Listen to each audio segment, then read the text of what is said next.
This is a battlefront. A battlefront like no other in the long history of mankind's wars.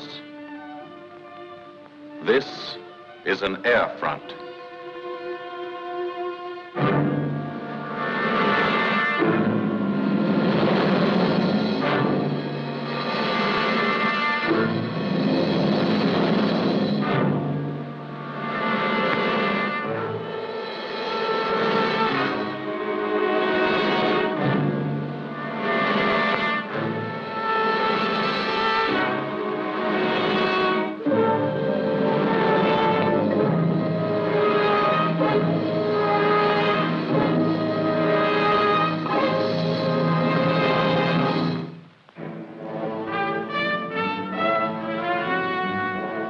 The working day begins, as it will end, with the ground crews, as much a part of the fortress as her wings. If you're a mechanic, you've got your own bomber. You get attached to it. But you know when your ship goes out on a mission, you may never see it again. So you do your work as well as it can be done, perfectly, because you wouldn't want anything to go wrong that would be your fault.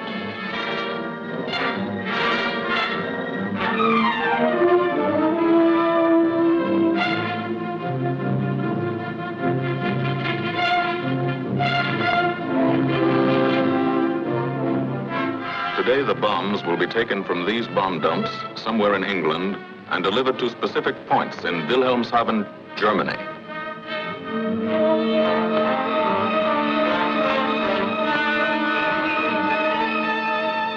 To deliver them is the job of the 8th Bomber Command, just a hauling job, yet one of the most difficult and complicated of military operations.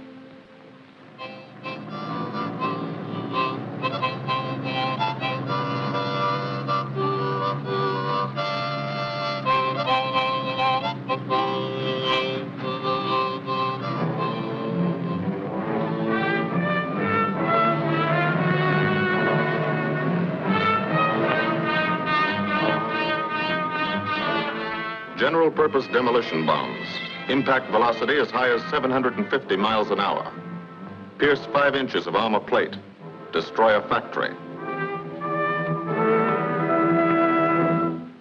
Briefing at 0800. Pilots, bombardiers, and navigators take their places. The group commander, Colonel Stanley Ray, steps up to the target map, and for the first time, you learn where you're going. Sometimes your face turns white when you find out. Sometimes the feeling you won't come back tightens your insides. Not so long ago, you were sitting like this in a college or high school classroom, not listening too hard, perhaps even a little sleepy.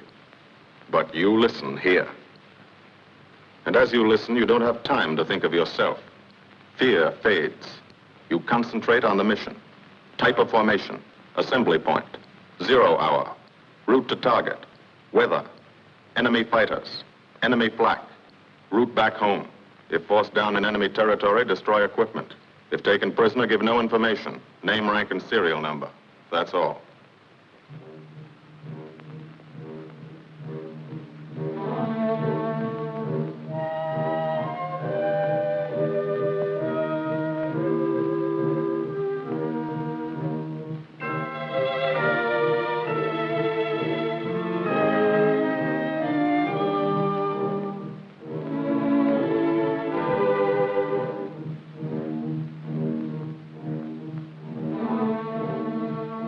These are the passengers with one-way tickets. And this is the crew of the Memphis Belle, 324th Squadron, 91st Heavy Bombardment Group. Just one plane and one crew in one squadron, in one group, of one wing, of one Air Force, out of 15 United States Army Air Forces. Well, fellas, we've never had an easy ride over there yet. And today won't be any different. No escort except unfriendly. So keep your eyes peeled. Don't get excited and yell when you're talking on the intercom. Save your ammunition and make your shots count. And let me know what goes on back there, Quinlan. Yes, sir. Stay on the ball, gang, and she'll bring us back like she's always done. Okay? Let's go.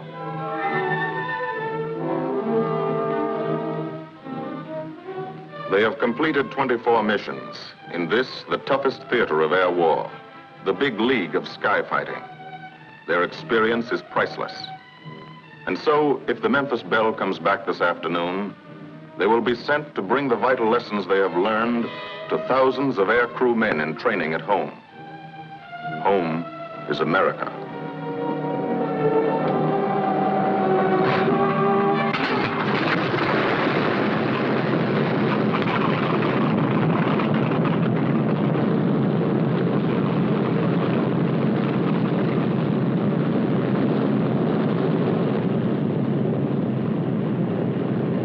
This is a battlefront, like no other in this or any war. No monster armies, no booming cannon. Only the roaring engine sound of the bombers pounding through the quiet English countryside. This is an air front.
The wheels of the Memphis Belle leave the soil of England for the 25th time. The friendly soil of England, with its ordered farms and rural hamlets, its country estates surrounded by formal gardens and well-kept parks. The England these Americans knew only from the classics they had to read in school. The England of the towns and cities, whose people have defended their island's freedom for over 1,000 years. But today, their countryside has changed. Today, their island has been converted into a gigantic bomber field, a super aircraft carrier anchored off the shores of Fortress Europe, with hangars and machine shops, with hundreds of dispersal points, perimeter tracks, and concrete runways. This is England in its 5th year of war.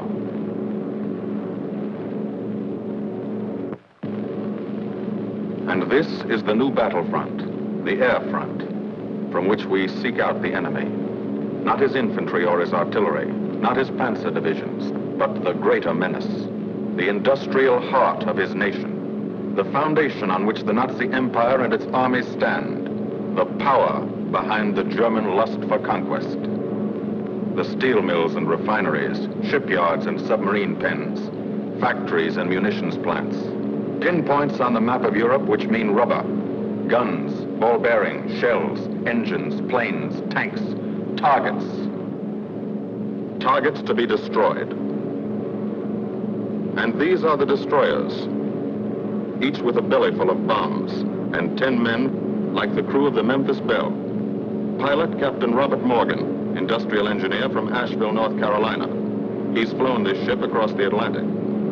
The other pilot, Captain Jim Verinis, business administration student at the University of Connecticut. Radio operator and gunner, Sergeant Bob Hansen, construction worker from Spokane, Washington. Navigator, Captain Chuck Layton, chemistry student at Ohio Wesleyan. Engineer and top turret gunner, Sergeant Harold Locke, from Green Bay, Wisconsin. Used to be a stevedore. Besides keeping the Belle in order, he covers the sky above. Tail gunner, Sergeant John Quinlan of Yonkers, New York. Clerked for a carpet company, but he quit December 8th, 1941. Ball turret gunner, Sergeant Cecil Scott. Pressman for a rubber company in Rahway, New Jersey. Pilot to crew, 10,000, put on oxygen. They're climbing higher now, 300 feet a minute. The strain on the planes and on the men is mounting. The rest of the crew, Bombardier Captain Vincent Evans, operated a fleet of trucks in Fort Worth, Texas. Waist gunners, on the right, Sergeant Bill Winchell, chemist for a paint company in Chicago. And on the left, Sergeant Tony Nestal, used to repair washing machines in Detroit when he was a kid. Now he's 19 and has 2 Nazi fighters, confirmed.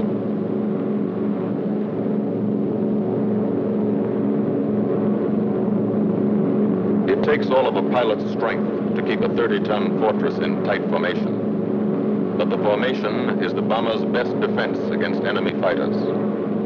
The planes are deployed to uncover every gun, stepped up and down, echelon to the right and left, arranged to overcome the danger of gunners firing into friendly ships, arranged so concentrated cones of fire from the caliber 50 machine guns cover the sky for 1,000 yards in every direction.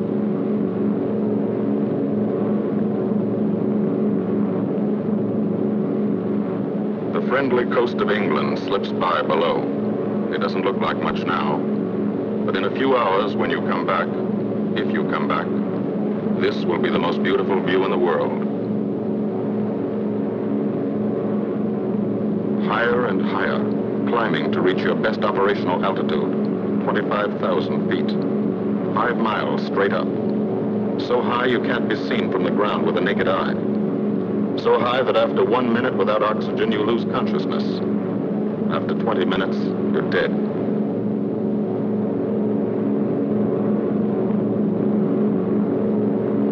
From now to the target, you go about your routine duties, plot your course, check your equipment, and wait, and think. Higher and colder. Temperature, 40 degrees, below zero. Take off your glove and you lose some fingers.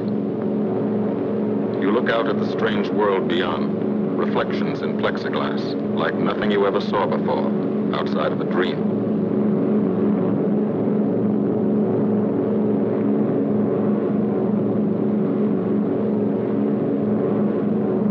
Higher and higher into the lifeless stratosphere, until the exhaust of the engines mixing with the cold, thin air condenses and streams the heavens with vapor trails.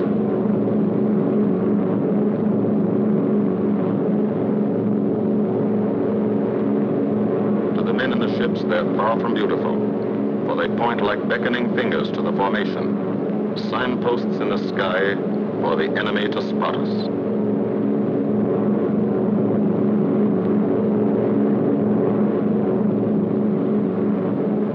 For these bombers to accomplish their mission, a plan is needed.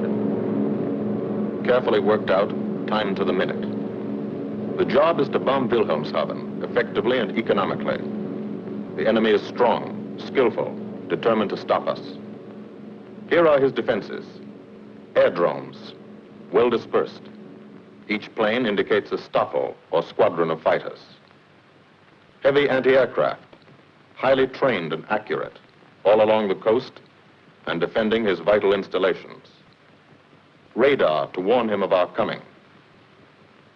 Here is our plan to divide his defenses and weaken his opposition. At 13:30 hours, shortly after takeoff, 6 groups of planes will be heading toward the enemy coast from 6 directions. The Blue Force, 100 B-24 Liberator 4-engine bombers. The White Force, 300 B-17 Flying Fortresses. The Green Force, 300 B-17s with an escort of 6 squadrons of P-47 Thunderbolts. A force of B-26 Marauders, twin-engine medium bombers, with 6 squadrons of RAF Spitfires escorting. Almost 1,000 planes and over 8,000 men in the air. The enemy alerts all his aerodromes. But which is our main force? What are our targets? Where should the Nazi controllers send their fighters? It's our job to make them guess, and guess wrong. A half hour later, at 1400 hours, the Blue Force will be heading east across the North Sea, with the White Force following. These enemy fighters are tied down, waiting to meet them, and will not be able to attack the Green Force. These fighters must come up to attack the Green Force, and thus will be no threat to the Blue and White Forces.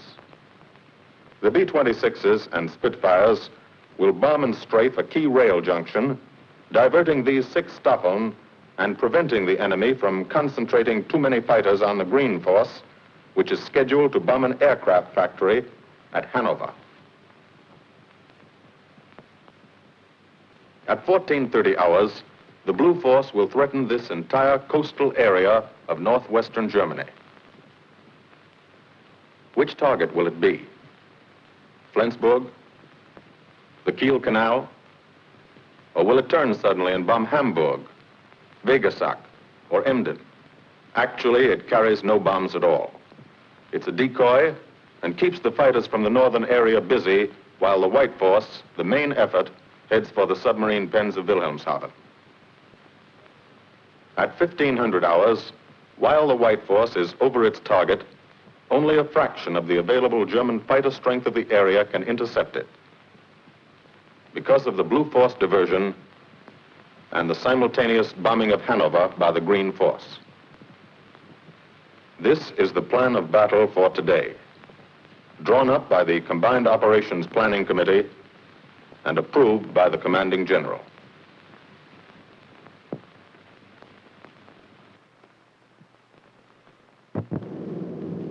The White Force, lead group, low squadron. We've crossed the invisible line of enemy radar. The Hun is expecting us.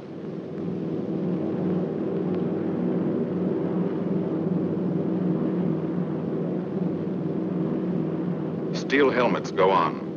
Watchful eyes strain. Tight formations are held tighter still. Tense gunners more alert because here it comes. The enemy coast. From up here, it looks the same as any other. Houses, roads, green fields, factories, waterways. But they are the houses and fields of those who invade and oppress. They are the factories and roads of the people who twice in one generation have flooded the world with suffering. Suffering in such quantity as the history of the human race has never known. Brought torment and anguish into countless American homes. Gold stars and telegrams from the War Department.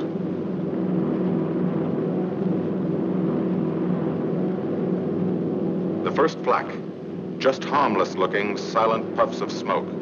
Only each puff is a shell exploding, throwing shrapnel around the sky. Exactly the range, accurate flak by radio prediction. 5 miles down, Nazi anti-aircraft batteries have calculated the altitude, speed, and course. Where will the next one hit? You try not to be there.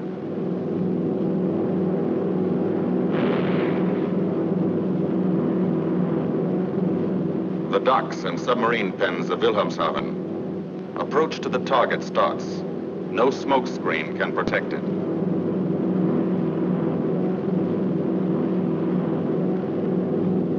Now the enemy knows the path of your approach and walls that path with a flak barrage. But you fly right through it. Flak so thick you can get out and walk on it.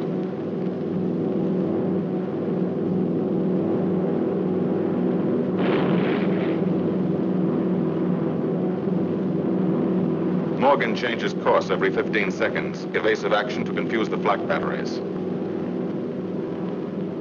Bomb sights set for correct altitude and speed.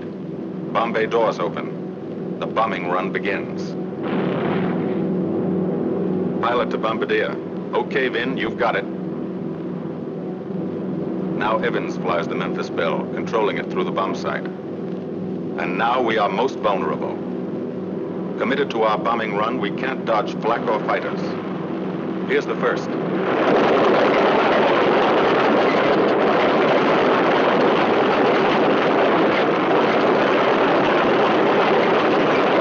Top turret fires at it.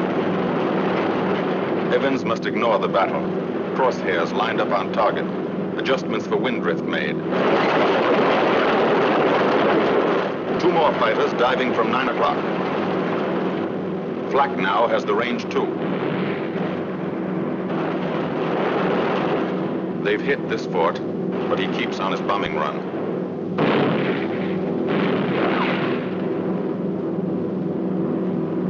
As lead bombardier, Evans's aim must be good. Every other ship in the group will drop its bombs when he drops his. Now, one pointer on the bomb site moves toward another stationary pointer. The instant they touch, bombs will release.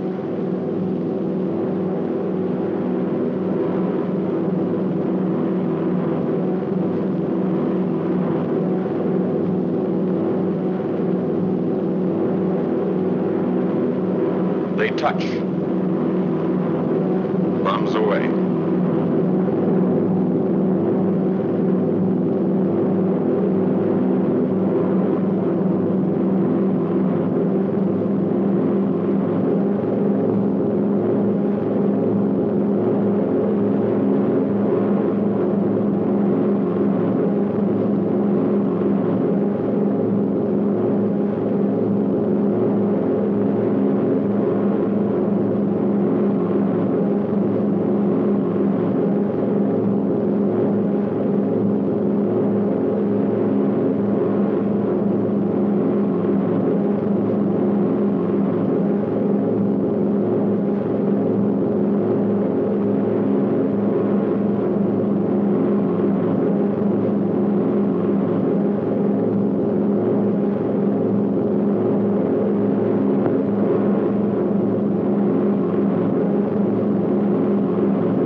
First half of the mission is over, the easy half. Now to get home.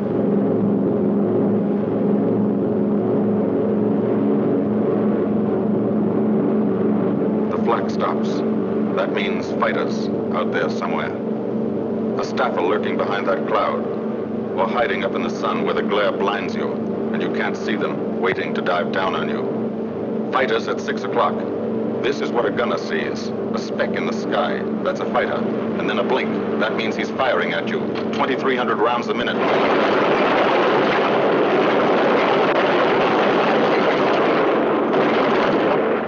In a running battle, one of the most important instruments is the interphone. There's 4 of them, 1 o'clock high. They're coming around, watch.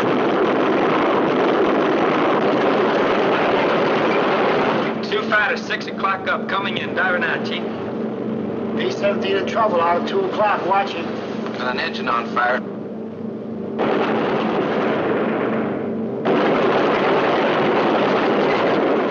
There's 2 more diving through the 94th. 3 planes, 9 o'clock, coming around. Keep your eye on them, boys. Coming around to 10. Watch them, Chuck. Keep your eyes open. Yeah. They're breaking at 11, breaking at 11. I got him. He's coming around here and he's at 10 o'clock. I got those see 2 him. at 2 o'clock. Watch him, Scotty. I got my sights on him. Check that B-17, Chuck, 3 o'clock. Motor smoking. Fighters, 10:30, coming around. Those 10:30 upper or lower?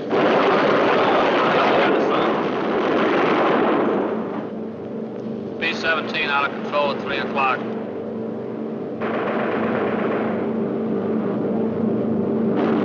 Come on, you guys, get out of that plane. Bail out. There's one. He come out of the bomb bay. Yeah, I see him. There's a tail gunner coming out. Watch out for fighters. Keep your eye on them, Bill. See any parachutes, Quinlan? 2 parachutes open, Flag Chief. at 9 o'clock.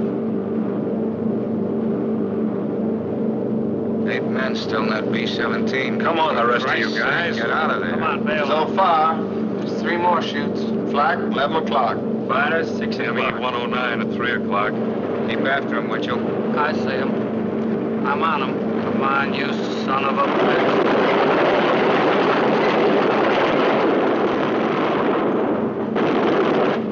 I got him, Damn it, don't yell on that intercom. Fighters, 10 o'clock. Watch those 2 and 12, Vin. They're coming in. They're coming in, Scotty. Get that ball turret on him. Save the ammunition as much as possible.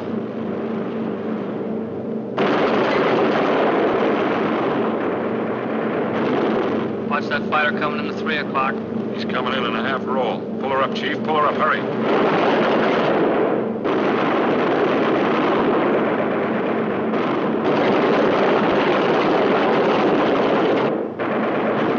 This fortress is hurt. Engine on fire, losing airspeed and altitude. Drifting into the flak, alone and helpless. A straggler. In a minute, Nazi fighters will swarm in like buzzards for the kill. You can watch, but you can't go down to help. You keep your formation.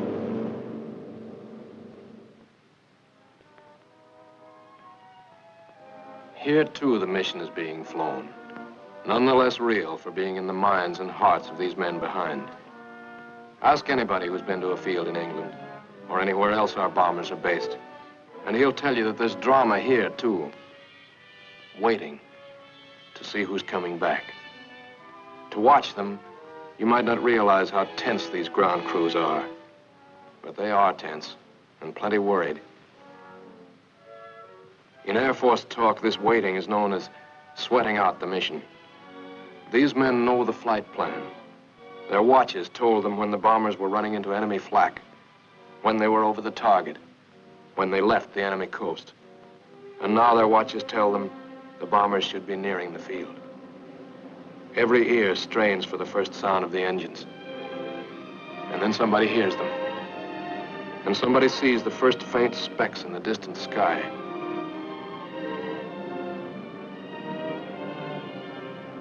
Every face turns to see and count. The watchers try to read the numbers on the ships.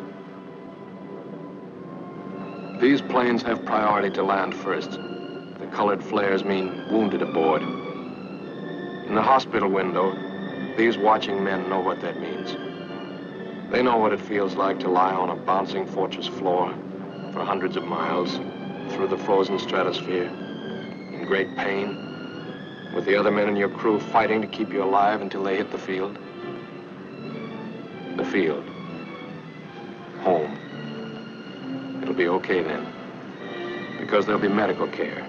The best, as soon as the wheels of your plane stop rolling.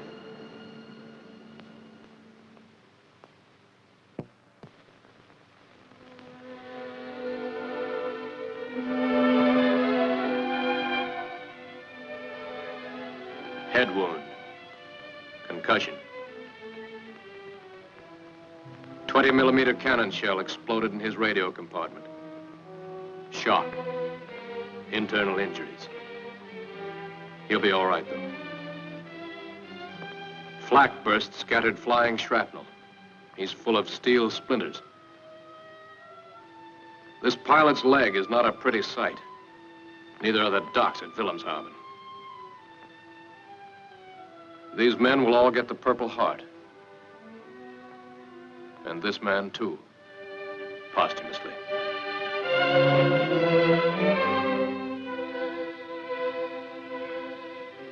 A transfusion right in the plane. This gunner's too weak to be moved.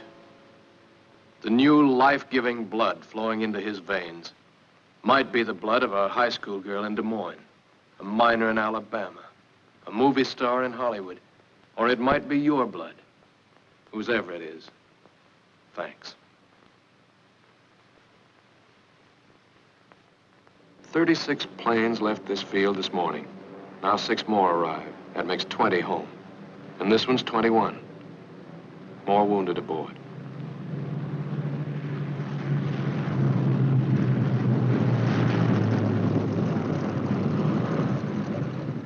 .22, coming in with his left inboard engine dead.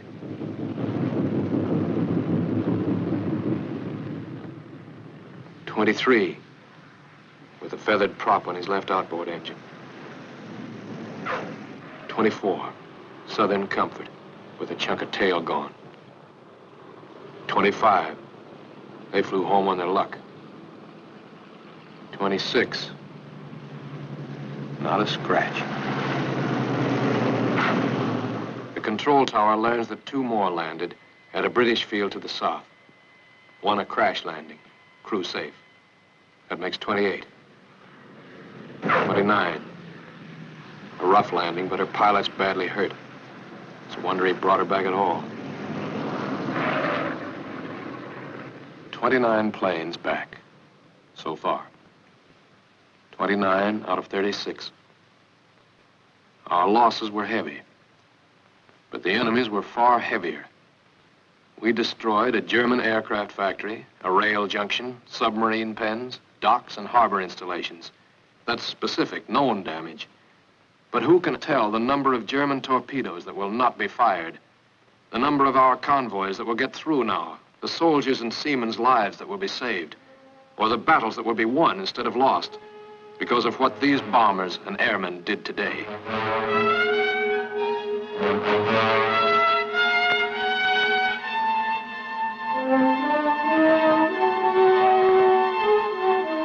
Pilot and tail gunner. They can laugh now. Fire on the inboard engine did this.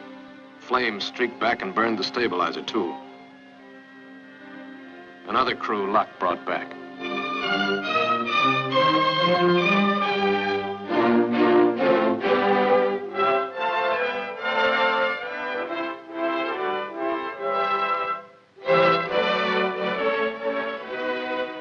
Here's old Belle. A pretty good airplane when it took off. Lost its nose, lost its navigator, bombardier wounded, top turret gunner and pilot hit. Hydraulic system shot out, no brakes, no flaps. But old Belle came back.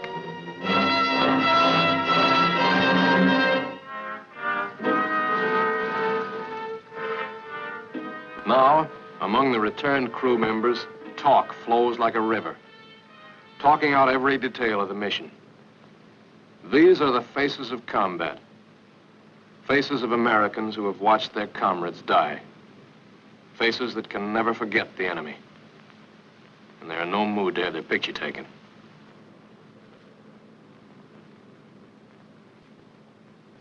In the control tower, Colonel Ray, the group CO, is still watching and waiting.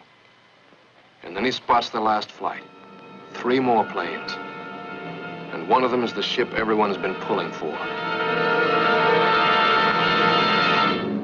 The Memphis Belle. The last few miles of this trip have been a joyride. The strain is over. They can leave their guns now. Now they know they're going to go home. To Spokane, Green Bay, Asheville, Detroit, Chicago, Fort Worth, and Yonkers.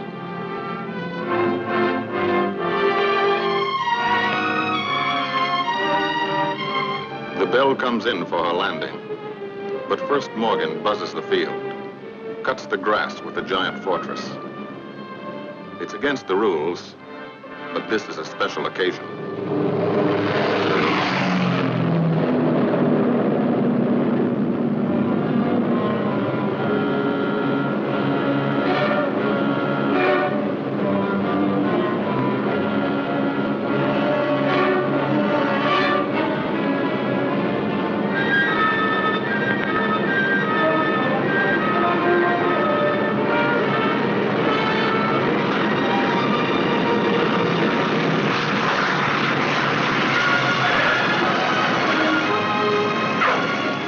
Of the Memphis Belle come back to the soil of England for the 25th time.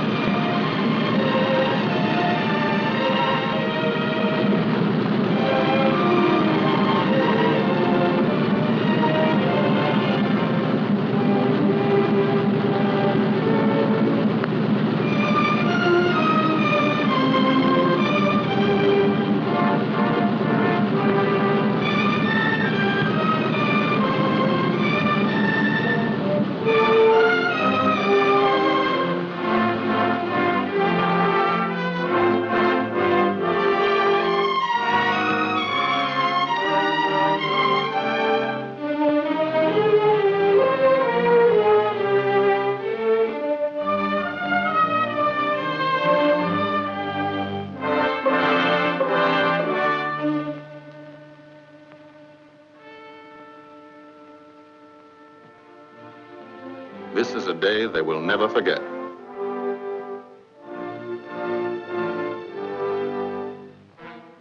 Another great day soon after, Brigadier General Hansel visited the field and presented the Distinguished Flying Cross to every member of the crew.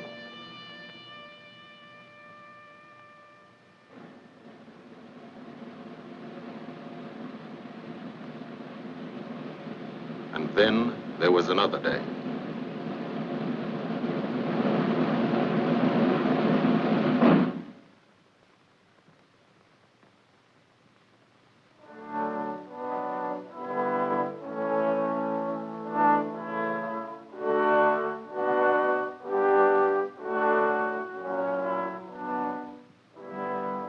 Their Majesties, the King and Queen of England.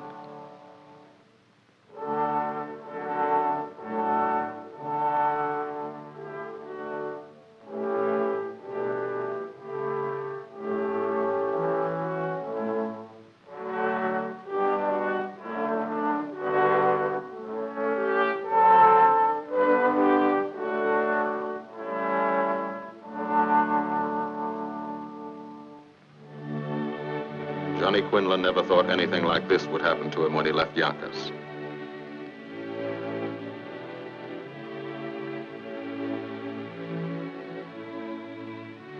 The ground crew were a little self-conscious about being dressed in fatigues, but the Queen thought they were very nice.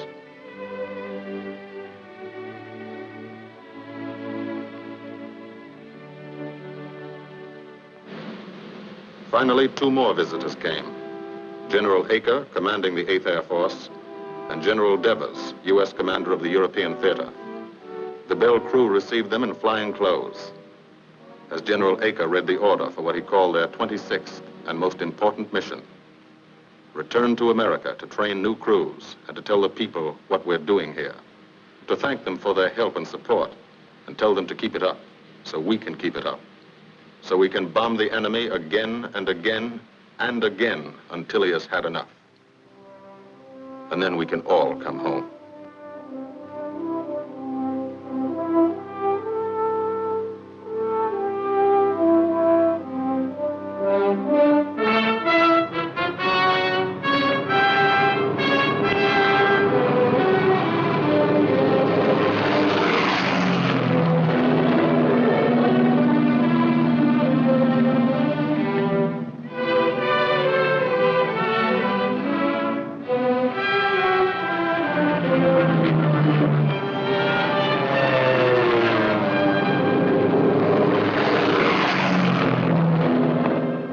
Of the 8th Air Force, who are now flying deep into Germany, bringing destruction to targets almost 1,000 miles from their bases. Destruction like this. And who have never once been turned back by the enemy. To those men, this film is gratefully dedicated.